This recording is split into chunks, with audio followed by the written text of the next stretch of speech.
Good evening and welcome back to Scary Stories.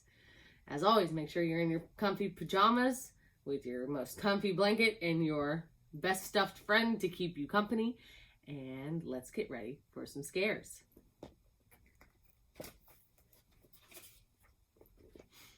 The story that I'm reading tonight is The Little Black Dog. Billy Mansfield said that a little black dog followed him wherever he went, but he was the only one who saw it. So people thought he was kind of crazy. To drive the dog away, Billy was always hollering at it, throwing rocks at it, but the dog always came back. The first time Billy saw that dog was the day he fought Silas Burton. Billy was just a young man then, but the Burtons and Billy's family had been feuding for years. When Billy saw Silas riding toward him, he went for his gun and Burton went for his. But Billy fired first. He hit Burton in the back, knocking him from his horse. Burton's horse ran off and his gun fell where he couldn't reach it.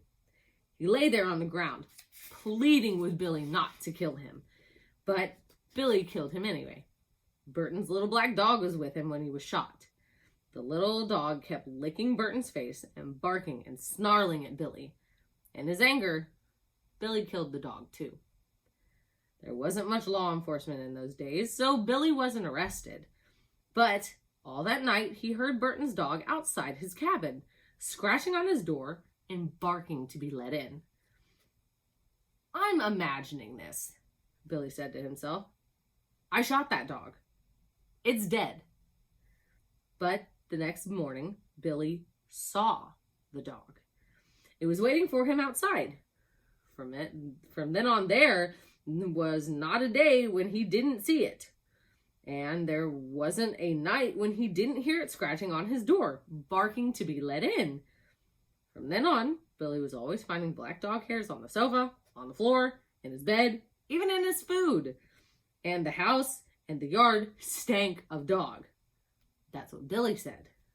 Whenever somebody told him there wasn't any dog to see, he'd say, "Maybe you don't see it, but I do.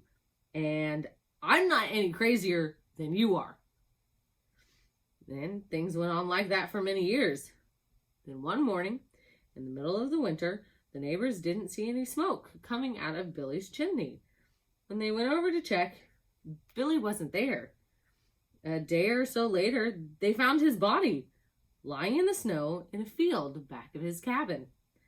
Billy had plenty of enemies, and at first it seemed like somebody might have killed him. But there wasn't any mark on his body, and there weren't any footprints there, except for Billy's. The doctor said Billy probably died of old age, but there was something odd about his death. When the neighbors found Billy, there were black dog hairs on his clothes. There were even a few on his face. And it smelled like a dog had been out there. Yet no one had seen a dog anywhere. And that's the end of that one for tonight. As always, good night.